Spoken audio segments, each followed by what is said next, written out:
John Payne. On today's show, the Wild Men of the Wild Bunch are in town for the Coca-Cola Classic. It's a very tough field of supercharged sedans of all shapes and sizes. There's Ben Gatt's Falcon and Allan Burgers' Chevelle Camino from New South Wales, Lawrie Sawtell's amazing EK Holden from Central Queensland, and all the local stars. Frank Gafiro's out to prove he's the king of the burnouts in his incredible Bandag Bullet Pry Mover. He's aiming to reset the track record for trucks in the process. Tuning up for the Conica Winter Nationals are 4 of the Pro Stock hopefuls in the Travelaire Tours Shootout. There's also a full support field as the Headset Super Gases hit the track, along with Kenlo Race Cars Super Eliminator.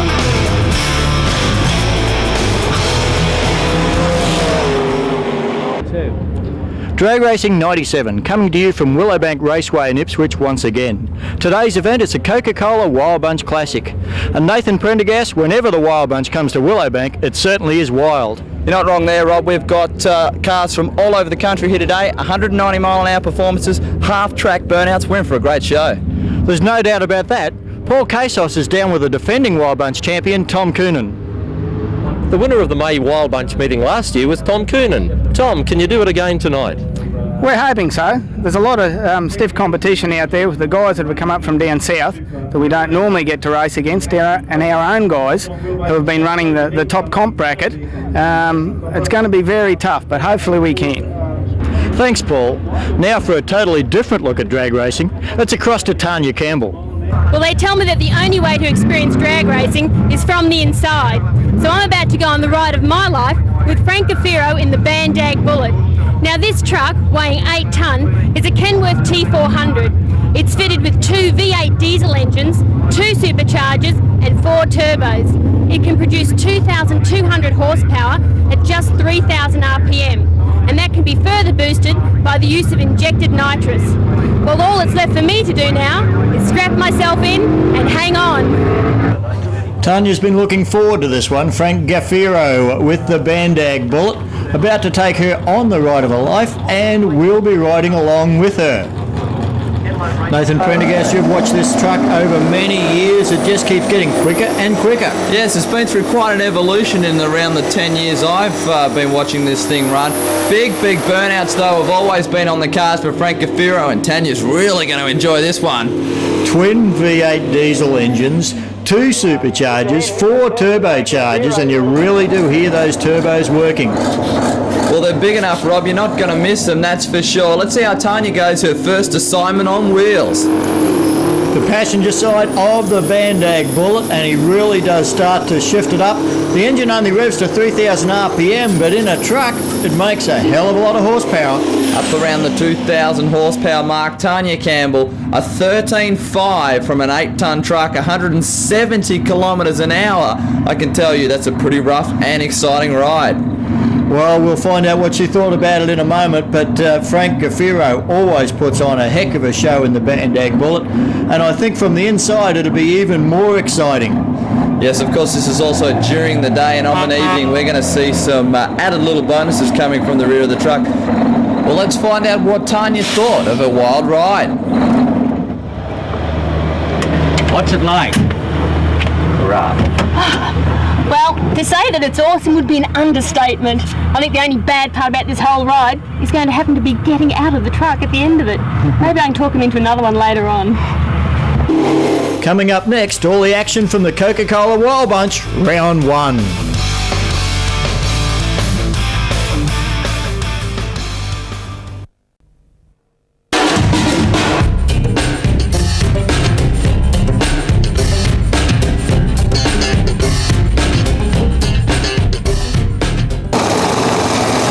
During qualifying for the Coca-Cola Wild Bunch this afternoon, and plenty of carnage as well. It's come down to just 8 cars for the first round. Ben Gatt on screen now, up from New South Wales to take on Kevin Campbell in the Scott & Campbell Motorsport pink stuff Ford Coupe. Yes, this car's really come a long way since I first saw it running here at Willowbank Raceway. I think it was around the 8180s. What's it now, Rob? 760s, 770s. Tough car. And they just keep stepping them up. Ben Gatt, of course, Ben and Joe Gatt, 2 of the most famous drag racing brothers in Australia, and they have been campaigning that XA Falcon Ford Coupe for so many years it's not funny. They just love their Wild Bunch racing. If there's an event on somewhere, they'll tow there. Yes, and it's also got quicker and quicker over the years as well. Dialed in with a 760 here this weekend. Let's see how they go. Shouldn't be too much separating them off the start line. Campbell with a good start, but Benny Gatt, very consistent car in this Ford. A bit of smoke out the front end, but he's got the legs. Will pick up the win, 763. Not too much in that one. Good close racing in the first round of Coca-Cola Wild Bunch, as now we have John Payne in the GDM Wreckers Corvette to take on Lawrie Sawtell in one of the most unusual cars you'll see in Wild Bunch. It's an EK Holden. Beautiful looking car. It's debut race meeting after a rollover at Gladstone. John Payne on screen, well, one of the most experienced racers of the Wild Bunch Brigade, actually competed at the very first Wild Bunch event. There have been 10 years of running this supercharged Corvette, and as you say, the experience will count. Lawrie Sawtell really enjoying himself. Through qualifying, the car has got quicker and quicker. Still in fresh white paint work at the moment, but has gained a lot of crowd support already at its first appearance here at Willowbank. Let's see how he goes this time. 500 Qs. So he's rolled the beans, pulled on the red light. So first round of Wild Bunch out of the way for Lawrie. John Payne will pick this one up. We'll drive it through to check that dial-in out. 7:45, 278 kilometres per hour. Well, good strong run from John Payne there. Now we've got Allan Burgers on screen with this unusual Chev El Camino Ute, and Andrew Searle in the Capri, one of the local favourites. Andrew Searle, 200 mile an hour performances from that car. I suppose it's a good example, Rob, of a vehicle that just forgot that it was originally built for a carburettor at Cleveland. That's right, it's got quicker and quicker, and Andrew's made more and more modifications to it. He's got a new car on the way. He thinks this one's just about on its limit now, and at 200 mile an hour, I expect he's right. A new engine in El Burgers El Camino too. He's got a smaller, more conservative engine, but he says he's having a ball. It's just so consistent. He's really enjoying himself. And the car sounds extremely strong as well. A lot of revs on board for Burjo. You can see him in the office there. Big superchargers. This is what Wild Bunch racing is all about. Hang them out of the bonnets and let's go racing. Well, an engine like Andrew Searle's would have to be producing better than 1,800 horsepower, I'd expect. While Burjo a little bit wild and woolly there off the start line. Got a red light for Andrew Searle. Burjo will get the win. A 14-3 for Allan Burgers to pick up the win. The Searle crew there saw the red light, went, "What were you doing, son?" But he's got another chance. He'll be back in the second round as Michael King and Darryl Woods come out now. Yes, that's one of the interesting things about the Wild Bunch. It's run on shootout. All the cars come out for 2 rounds. The top 2 point scorers go into the final. Not like a normal drag race we see as an Eliminator, a tournament-style event like a tennis tournament. Wild Bunch on shootout, so you'll see all of your favourite stars twice. Darryl Woods, the Bear they call him, his supercharged Ford Falcon, up against Michael King's Holden Commodore. Michael King, the world's fastest hearse, got plenty of performances, run 6.6 second elapsed times from this car, but of late, unfortunately, has fallen off the pace a little bit and has dropped back to the 7071 range. Well, Michael will be keen to find that lost horsepower, and looks like the chute has popped. The crewmen there holding the pilot chute with a parachute that's already popped out of the case. There's no way he can run. I guess Darryl Woods gets a freebie. Yes, Darryl Woods will cruise it down the quarter mile to take a win in the first round, a 962 at only 209 kilometres per hour. Well, it'll be a fairly disappointed Michael King, I'd expect, and calling for the third umpire there, I'm not sure. Travelaire Tours Pro Stock, round 1. We've got 4 cars booked in for a special invitational at the Coca-Cola Wild Bunch Classic. And the first 2 up, Mark Marchetti and Rob Tucker. These guys are very keen to try and get an edge leading into the Conica Winter Nationals next month. Yes, this is valuable track time for the Pro Stock guys, especially with some 14 cars competing for a 8-car field at the Winter Nationals. Things are going to be very, very tight. Rob Tucker on screen has really picked up the performance. Bill Mann doing the engine tuning duties, and these guys are finding some big horsepower of late, Rob. That's certainly the case. Rob's also also trying an experiment this week. He normally runs a Lenco planetary transmission. He's gone to a Liberty clutchless 5-speed gearbox in the car, looking for some extra performance. Gets through there with a 799 at 272 kilometres an hour, which is a good result.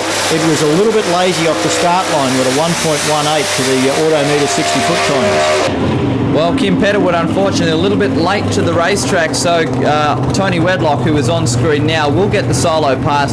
Big, strong burnout from him, not what you tend to expect to see from the pro cars. Wedlock going into stage on the limit of the car, comes out and gets loose, shuts it down. Well, Tony wanted to experiment with a new clutch combination in the car, a new set of settings. It's come out of the line very hard with a 110 60-footer. He'd be happy with that, but it didn't stay glued. Head-sent cylinder head super gas eliminator now. Round 1, Mark War in the Capri to take on Chris Wicks in this unusual American Chevy Monza. Yes, Mark Wall struggling a little bit throughout qualifying. Chris Wicks on screen. Nicely presented car. Super gas, a 9.9 second heads-up bracket. Pretty close racing in this one. Well, that's right. There's just one flash of the amber like Pro Stock, but if you run quicker than 9.90, it's a breakout like we see in Dylan racing. Well, Wicks is thrown away on the start line. He's red-lighted. I saw a flash of sparks from underneath Mark War's car. The Capri looks sad, but he'll get the win anyway. Once you've red-lighted, you're out of there. Colin Lloyd in the Headsense car, of course, Supergas brought to you by Headsense. He's on a solo pass. Beautifully presented car, but one thing we notice about Colin Robb is that he tends to run in a variety of different categories. Well, yes, he built this car for Supergas, won the Australian Championship 3 times, moved up to Super Stock Eliminator, won the Australian Championship there. There's no Super Stock available today. He'll do a bit of testing, runs a 971, too quick for Supergas, but it doesn't matter on a buy run. Warren Sichter on screen now, up against Rob Beecham. Both cars beautifully turned out. A good example of some of the cars we see in Supergas, but an unusual story to this one, Rob. Yeah, it certainly is. In Supergas, like Wild Bunch, there was a lot of engine carnage through qualifying. Both of these guys' opponents were unable to make the first call, so this is actually 2 buy runs side by side. They'll both win and move into the next round, but it'll save us a little bit of time. Warren Sichter with a red light. This is about the only time you can win with a red light. 10.00 and a 10.27. It is Beecham who's closest to that 9.9 second mark at the moment. Well, Paul Beecham on screen now with the Ford Roadster from Rampage up against David Goldie in the High-Tech Oils Monaro. Goldie's been doing plenty of good things with this car since he debuted about 6 months ago. Paul Beecham, of course, has had a very good history of success with the Roadster. Paul Beecham into stage. We wait on Goldie. Heads up, this is a Group 4 category. You'll see one flash of all 3 ambers on both sides of the track, and then they'll get out hard. Beautiful looking car, the Roadster. Good indication of the variety of vehicles you can see in Supergas. Very close run. There's not much in this one. Look at that. Beecham's got him by 0.003 of a second. Let's look at it on the replay, and for my money, I still would have put the Holden there first. The electronic eye picks the winner though. Don't go away, stay with us, plenty more after the break.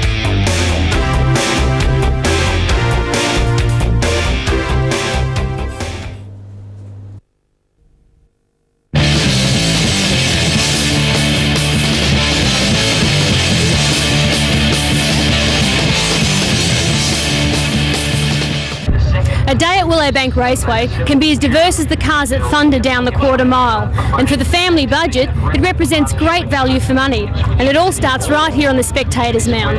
Entry to Willowbank Raceway is just $20 for adults, and children under the age of 14 are admitted free. So remember to bring your blanket and an esky, but no alcohol thanks. Willowbank is a dry track. During the daytime, a hat and sunscreen are a must, and at night time, something a little bit warmer is a good idea. All you have to do then is kick back and relax and enjoy a great day of racing. Qualifying starts at 11 a.m, with racing from 6 p.m. through to 10 p.m. And my personal tip, with a large number of entries vying for limited qualifying positions, the best bet is to get out here early, as drivers are thrashing it out to secure their position in the fields. So make it a date and be early. There is a big crowd in here tonight for the Coca-Cola Wild Bunch Classic as we move into round 2 of Travelaire Tours Pro Stock.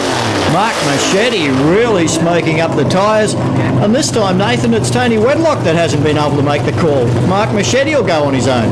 Look at this, Mark Marchetti able to remove the steering wheel. It does aid the guys when it comes to getting in and out of the vehicles, but you must make sure that it's securely fastened back to that steering column when you leave the start line. Well, he gets out fairly hard. He's trying to work on this new combination. It was a little bit lazy on the shift on second to third. An 8:30, 264.4 kilometres an hour. Well, if he wants to get in the field at the Winter Nationals, he'll need to pick up the pace a bit more. Kim Petterwood, who missed the first round, has made it out for the second round. He's now in beside Rob Tucker. Well, Tucker is really starting to show the way. As I said in the first round, was a little bit lazy off the start line and still recovered to run a 7-second pass. Kim Petterwood with a new engine in the Pacific Performance Speedflow Products Pontiac, and very keen to put his first pass down with this power plant. Rob Tucker trying to sort out that new gearbox. They both want to run in the 790s or maybe even 780s. Yes, the Dynamax Australian Pro Stock Championship currently led by Joe Polito, and these guys are going to try to chase him down at the winners side by side. This is what Pro Stock's all about. Tucker with a leg 782. That's his personal best. It's got to be Rob. 782 is his best without fail. If you enjoy being right where the action is, then a trip down to the pit area is a definite must.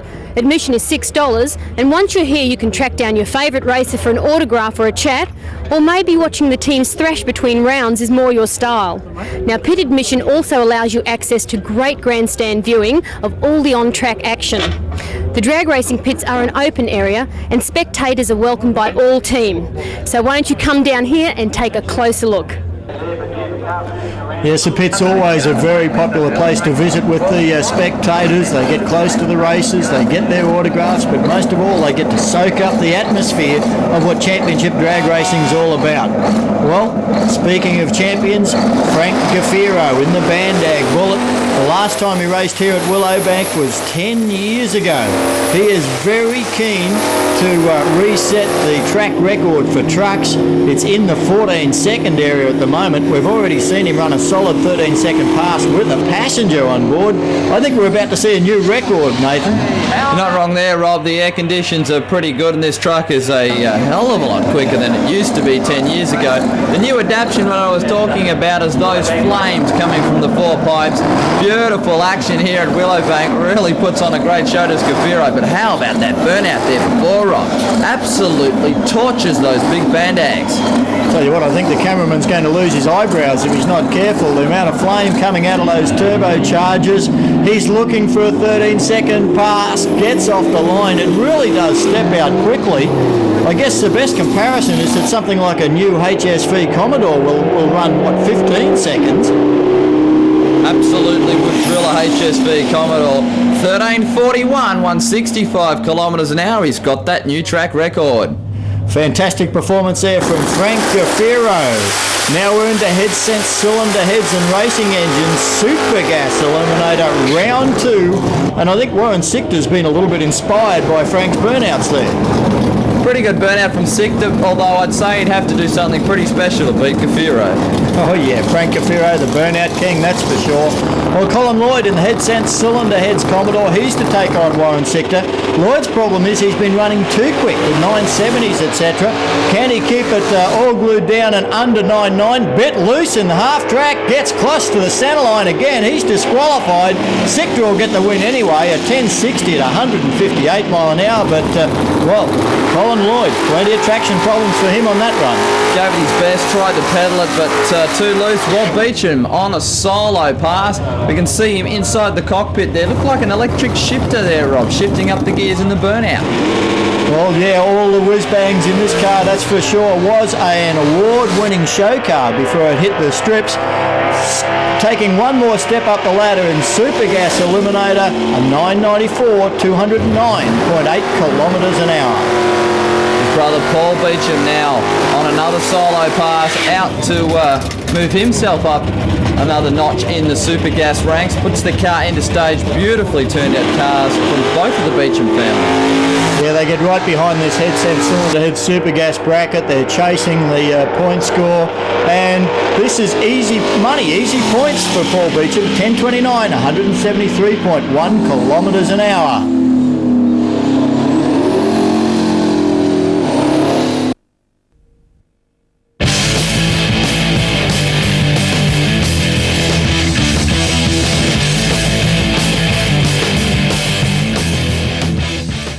The phenomenal growth in drag racing is supporting a huge industry these days, and one of the biggest areas of that, of course, is race car construction itself. In Australia, traditionally, people have ordered a car and it's been built over a period of months, sometimes even years. But what the growth has led to now is operations like Ken Lowe Race Cars, where they virtually have cars in stock. Ken, tell us a little bit about this one. Well, Rob, this is a car that we started about 2.5 months ago to put together as a shop car to show customers all the different options that they could have on a car of this type. Will you build these, what, as a production line type arrangement? Yes, essentially we do. This type of car we generally build 5 or 6 at a time in groups to a semi-finished level, and then the customers can select the different components necessary to go on the car whenever it is finished. Well, if a customer walks in tomorrow and orders one of these, how long to delivery? By and large right now, it's probably 2.5 to 3 months. Very professional organisation, Ken Lowe Race Cars, as we now head into the quarterfinal of Super Eliminator. Jason Greener from New South Wales up against this unusual Volkswagen. Super Eliminator is a great bracket. We take all the cars out of Super Sedan, all the cars out of Modified, and at a Pro-Am like the Coca-Cola Wild Bunch Classic, we can put them in together. Two of the Super Sedans now, Jason Greener chasing down a red lighting Simon Holgerson. Greener on 888, 216 kilometres an hour. That Jaguar is flying. I can remember when it was struggling to get into the 9-second zone. Arthur Telford now and John Nisbet, pair of dragsters on screen. Former Modified runners, obviously. Enjoying their Ken Lowe Race Cars Super Eliminator competition, and there's extra money up for grabs when you combine the brackets like this, so all of these races very keen to do well. Out they come, clean greens, Telford to do the chasing. It's handicap racing now. Looks like Nisbet a little bit loose at half track. That's enough for Telford to come round him in 8.34 at 230 kilometres an hour. Well, enough was only a little bit too there, Rob. About a foot separating the cars. Bobby Millett and Alan Farah on screen now in this beautiful Commodore. Yeah, Alan elected to jump out of Super Gas, go across to Super Eliminator to chase the bigger prize money, up against Bobby Millett, the guy they used to call Mr. Modified when he lived up in Townsville, because I think he won 3 out of every 4 race meetings up there. Farah's got out pretty well, Millett coming back at him. Looks like the T-Bucket will have the power, just, I'd say, a breakout for Farah in the Commodore. Millett gets the win. Very close race in Super Eliminator, 9.08 for the win as we now head into the semi-final of Super Gas Eliminator. Warren Sichter on screen up against Rob Beecham. Headset cylinder head Super Gas, and it's come down to, I think, 3 cars left in it. Rob Beecham working the shifter on his Calais, Warren Sichter in the Commodore. Of course, Paul Beecham will get the solo pass, so if Rob gets through this round of racing, he'll meet his brother in the final. Let's see how they go. Sichter back a little bit. Will have a big top end charge to try to catch the likes of Beecham. Won't do it this time, though. Well, I was going to say we could see a breakout, but a 10.30 is safe. So Rob Beecham's through to the final. He will run his brother Paul Beecham. Paul on the solo in the Rampage Ford Roadster. So I don't know how much brotherly love there'll be around the final of Headset Cylinder Head Super Gas, but Paul's not going to stress things. An easy 17-second pass to move to the final. Well, late night for some of our fans out here at Willowbank Raceway, but they're enjoying this Coca-Cola Wild Bunch action as we move into round 2. Allan Burgers, the New South Wales competitor. This car's so big you could probably land a helicopter on the back of it. Up against John Payne, very experienced competitor. Now I think this is the furthest Allan Burgers has made it in eliminations, whereas John Payne is very used to this sort of situation. Problems for Burjo. Yeah, he's got some sort of problem calling the crew and track staff over. You see John Payne reversing up there. The engine was still running on Allan Burgess' car, so you'd have to tip some sort of transmission problem or something. Well, John Payne with no dramas at all. He's backing up cleanly. The beautiful smooth lines of the Corvette. Love the paint job. The flames go well. John Payne in the driving duty saying, "Get me out of this supercharged animal." I think he's hamming it up for the cameras a little bit, is John, but really enjoying his Coca-Cola Wild Bunch racing. Of course, he won a recent Top Comp Eliminator race as well. Yep, transmission problem for Burjo. He can't go backwards. He's had to rely on the pushback. He's left the engine running, so you'd have to expect that he feels that he's still got the forward gears happening. Definitely still in there with a chance. El Camino, no trouble with room inside the cockpit, that's for sure. They'll head into stage now. Dial your own racing. Watch for Burgess. He'll get the advantage up the start line, but not by much. Here comes Payne on the chase.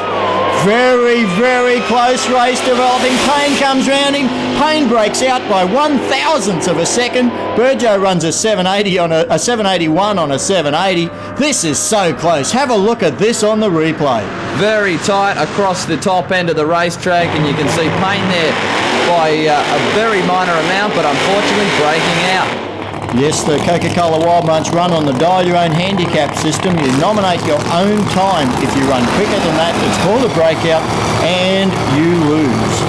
Bandag, he's been racing on this dial your own system for a long time with his Sydney-based Falcon, and he's going to get the opportunity to run it down in a bye run. Still got that fumes out of the front of the car, backs it off a little early, and he runs way over his dial-in, an 886, so no chance of a breakout for him. That 886 might affect him when it comes to the final later on this evening. Michael King out now. We saw him in the first round, the parachute unfortunately being dislodged on the start line. Kevin Campbell in beside him. Payne got beat in the first round, looking for a better showing this time. Well, the 34 Ford Coupe, the quickest hot rod in Australia, dials in at the 7.6 second zone. Up against Michael King. He's dialed in quicker, down in the 6s, looking to get back onto that top door slammer pace in the Auto 1 Parts and Accessories Commodore. Kevin Campbell running for Revhead's Performance Supplies and Supercars. Really is putting on some good performances with this car. Michael King in the Commodore Hearst had problems, as I said, in the first round. He's going to do the chasing from behind, the hot rod to lead first. Red light for Kevin Campbell, left too soon. He's disqualified himself. Michael King will pour on the pace, trying to test this Commodore 719, but a good 318.4 kilometres an hour. Andrew Searle loves his burnouts in his Capri. Check this one out. They're all trying to catch Frank Cafiro, I think, but, well, Frank tells us he's got a hell of a burnout show lined up to end tonight's race meeting. We're looking forward to it. Lawrie Sawtell down from central Queensland in this EK Holden, and isn't he winning some fans with the burnouts? He certainly is. His debut race meeting crashed the thing at Gladstone, but if he continues to put on burnout performances like that, he's going to make plenty of fans. 500 cubes of JP1. The thing should run hard with a bit of development. Well, yeah, Lawrie not trying to overstress things yet. He's dialed in at 8.2 seconds. He's getting a big handicap start from Andrew Searle in the Capri. This car has run 200 miles an hour, 320 kilometres an hour for Searle. Sawtell is a lot happier just to keep sneaking up on it, I think. I don't think either of these guys have got enough points to make the final, but they'll be running hard on this one. No doubt about that. Sawtell's running hard. He's way in front. 770's too quick. Searle gets the win. Well, Al, with 2 clear wins in both rounds, you're straight into the finals, but both you and John Payne are running very close to your time. It's going to be a tight finals. What's your prediction? I don't really care. It's just good to be at Willowbank. First time I've ever been in a final. First time I've ever been through 2 rounds. Win or lose, I don't care, just as long as everything's in one piece and we get the other end. Well, no matter who wins, it'll be a great race, and we'll have a lot of fun anyway, and that's what it's all about.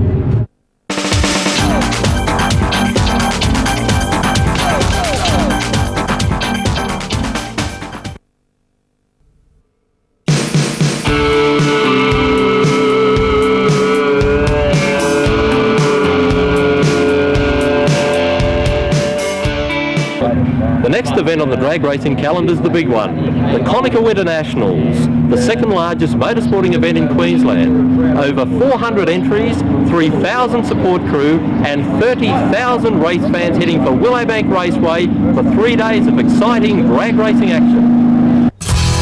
The Conica Winter Nationals is ready to assume the mantle of the greatest drag race outside of the United States of America. While every category is set to provide its own intense battle, the chase in top fuel to run Australia's first 300-mile-an-hour speed is sure to be amongst the fiercest. Sydney's Graham Cowan was the first to run 4 seconds, and he'd dearly love to add the 300 to his credit. Melbourne's Rochelle Splatt became the first woman in the world to record a 300-mile-an-hour pass when she raced in the United States a couple of years ago. She's run a best of 296 in Australia and must be considered a big chance. At 298 mile an hour, the quickest car in the country was the Santos Cranes Dragster, but it was destroyed by Glenn Michaels in a high-speed accident in Sydney last month. We'll have to wait and see what car Santo Rapasada fronts up with, but you can be sure it'll be fast. Jim Reed will also be back for a shot at the big one. The Conica Winter Nationals could see as many as 10 top fuel drivers fighting for a spot in the 8-car field during Saturday's Fox Sport qualifying Night of Thunder. The top alcohol category will see the championship go down to the wire, with defending champion Gary Phillips making a late-season charge at the early lead established by veteran Stan Tyndall. Mark Bruce also still in the hunt. Top door slammer will be headed up by favourite Victor Bray, but he'll be facing strong challenges from a number of quarters, including his own teammate Troy Critchley. Nowhere will qualifying be tougher than in Pro Stock Eliminator. As many as 14 drivers looking for a spot in the 8-car field, adding to the excitement of Saturday's Fox Sports qualifying Night of Thunder. The bikes aren't forgotten either. The Harleys taking on the Japanese machines in Top Bike, and the Suzukis and Kawasaki's doing battle in Pro Stock Motorcycle. Add in 350 drivers and riders in the Sportsman categories, and the scene is set for the best drag race in history.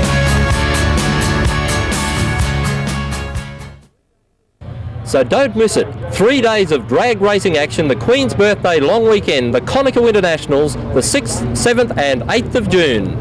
No doubt about it, the Winter Nationals is going to be an incredible event. Not a bad night's racing tonight though, as we move into Kenlow Racecars Super Eliminator semi-final. These guys are looking for a spot in the high dollar race. And Super Eliminator, a combination of super sedan and modified cars, and we've got a super sedan and modified car. Jason Bremer in the Jag, Arthur Telford in the Dragster. Let's see how they go. Well, Grimmer with a big block Chevy V8 powering the Jaguar. He's out in front. Telford can't catch him. An 884, 236 kilometres an hour. We've got a Jaguar in the final. He'll race Bobby Millett, and I don't think Bob's going to stress his engine too much here. He's done no burnout, just going to roll it into the beams. That's all you've got to do. Yes, Bob Miller will put it into stage. He's got the green light. Back the car up, save on maintenance, and we'll see him back at the finals. From Brisbane, so it'll be here later on tonight. But If sitting on the grass isn't quite your style and you want to be assured of a great viewing position, then you can purchase for $10 a seat right here in the Start Line Club.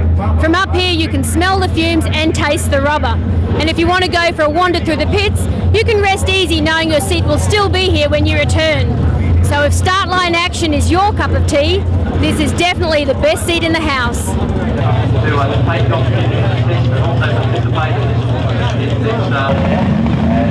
The racing's been tough in the major categories, but it's also been tough in all the support areas.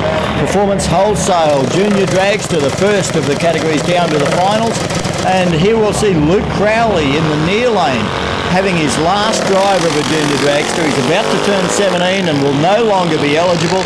Jesse Aaron's trying to chase him down to deny him a victory in his last race. This will be close. Crowley gets the win, 13.77, 71 kilometres an hour. A great way to finish your career. Modified bike final time now. Trevor Sage and Steve Jurgensen. Jurgensen on screen. Sage in the same lane, in the same position. We saw him at this track last time in another final. Yeah, second modified bike eliminator final in a row. Trevor Sage has been one of the real front runners in this category at Willowbank Raceway. The motorcycles running on the dial your own handicap system. Down comes the tree, away goes Jurgensen. Sage will be doing the chasing, and he's got him at half track, I'd say. Sage looks over his shoulder and says, I've just got enough. 10:28, 178.9 kilometres an hour. Superformance Super Street final time. Ross Munster in his second final in a row up against Darryl Gorman. Gorman in the Tirana. Munster, can he make it 2 in a row like Trevor Sage did in modified bike? He's chasing points in the Superformance Super Street Series. Looking good. I don't think Gorman can catch him. Munster across the line in 11.98, 166.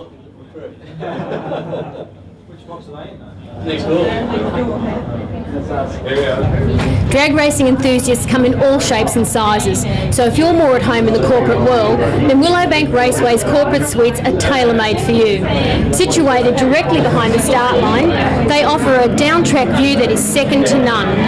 And if you happen to miss any of the action, while you're topping up your champagne for example, the in-house video system provides constant race footage, replays, as well as vital racer information.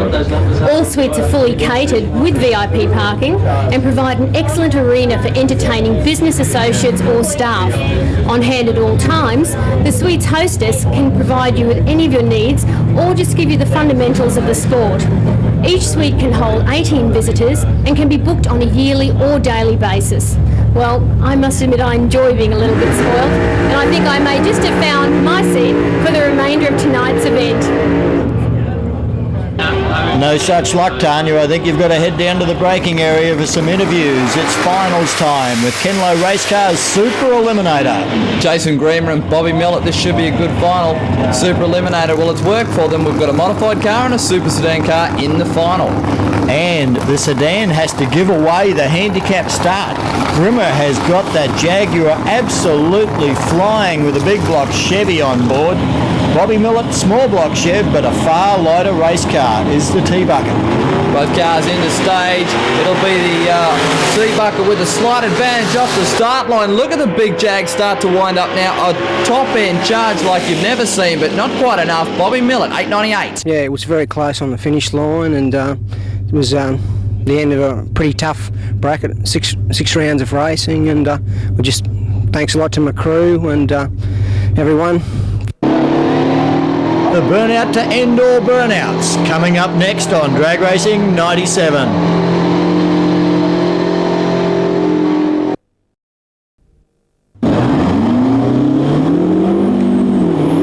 Frank Gaffiro and the Bandag Bullets promised to end the show in style on Drag Racing 97. But before then, we've got 3 more big finals.